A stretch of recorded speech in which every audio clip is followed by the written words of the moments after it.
বন্ধুরা, মাঘ মাসের শুক্লপক্ষের বসন্ত পঞ্চমীর দিনে জ্ঞানের দেবী সরস্বতীর পূজার প্রথা রয়েছে। পৌরাণিক কাহিনী অনুসারে মাঘ মাসের শুক্লপক্ষের পঞ্চমীর তিথিতেই দেবী সরস্বতী আবির্ভূত হন। তাই এই দিনটিকে সরস্বতী জয়ন্তীও বলা হয় এবং একই সাথে একে বসন্ত পঞ্চমীও বলা হয়, কেননা বসন্ত পঞ্চমীতেই মা সরস্বতীর পূজা করা হয়। এবং এই দিনে আপনি সরস্বতী বন্দনা করে এবং সরস্বতী মন্ত্র জপ করে দেবী শারদাকে খুশি করতে পারেন। বসন্ত পঞ্চমীর দিনে সরস্বতী পূজা করলে মা শারদার আশীর্বাদ পাওয়া যায়। তার কৃপায় শিক্ষা, শিল্প ও সঙ্গীতের জগতে খ্যাতি ও গৌরব পাওয়া যায়।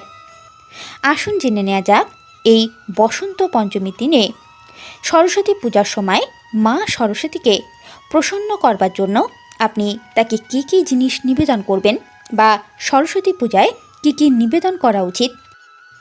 বন্ধুরা, আপনাদের সকলকে জানাচ্ছি আমাদের এই চ্যানেলে আরও একবার সুস্বাগতম এবং সরস্বতী পূজা ও বসন্ত পঞ্চমীর অনেক শুভেচ্ছা। বন্ধুরা, বসন্ত পঞ্চমীর দিনে পূজার সময় দেবী সরস্বতীকে হলুদ রঙের বা সাদা রঙের শাড়ি অর্পণ করা উচিত।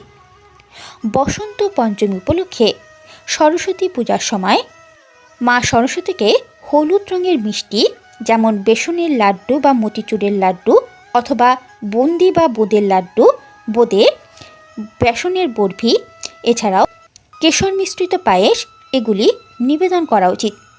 এছাড়াও মা সরস্বতী হলেন জ্ঞানের দেবী, তাই বসন্ত পঞ্চমীর দিনে পূজার সময় মা শারদার চরণে বই, কলম, পেন্সিল ইত্যাদি অর্পণ করতে হবে।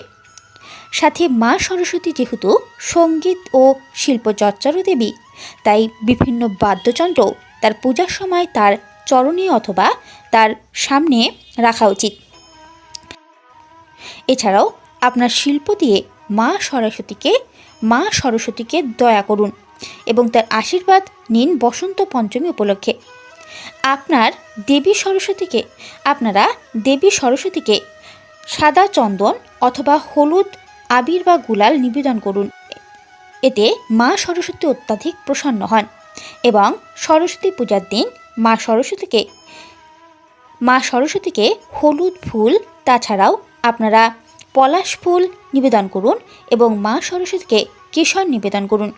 এমনকি মা সরস্বতীর কপালে কেশরের তিলক বা টিপও পরান। এতে মা সরস্বতী অত্যাধিক প্রসন্ন হন। এবং মা সরস্বতীকে বসন্ত পঞ্চমীর দিনে কলা ও পেঁপে অর্পণ বা নিবেদন করা উচিত। মানা হয় এমনটি করলে মা অত্যাধিক প্রসন্ন হন।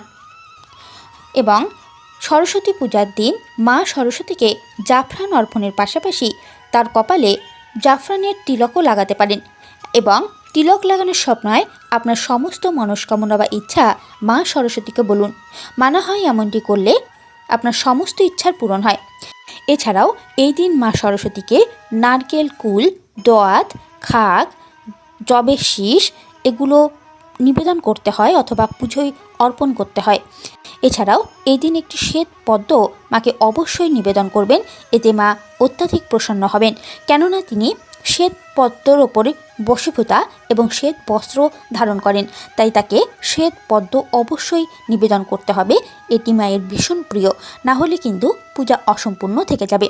বন্ধুরা, আশা করছি আজকের এই তথ্য আপনাদের ভালো লেগেছে এবং আগত সরস্বতী পূজায় মা সরস্বতীকে প্রসন্ন করতে চাইলে তার প্রিয় এই জিনিসগুলো অবশ্যই নিবেদন করবেন। এতে মা সরস্বতীর বিশেষ আশীর্বাদ প্রাপ্ত করতে পারবেন। বন্ধুরা, আজকের মতো এটুকুই। নমস্কার, ধন্যবাদ, ভালো থাকবেন, সুস্থ থাকবেন। এবং আজকের এই তথ্য যদি ভালো লেগে থাকে এবং আপনারা যদি একটু উপকৃত হন, তাহলে লাইক, শেয়ার এবং সাবস্ক্রাইব করতে কিন্তু ভুলবেন না। ধন্যবাদ।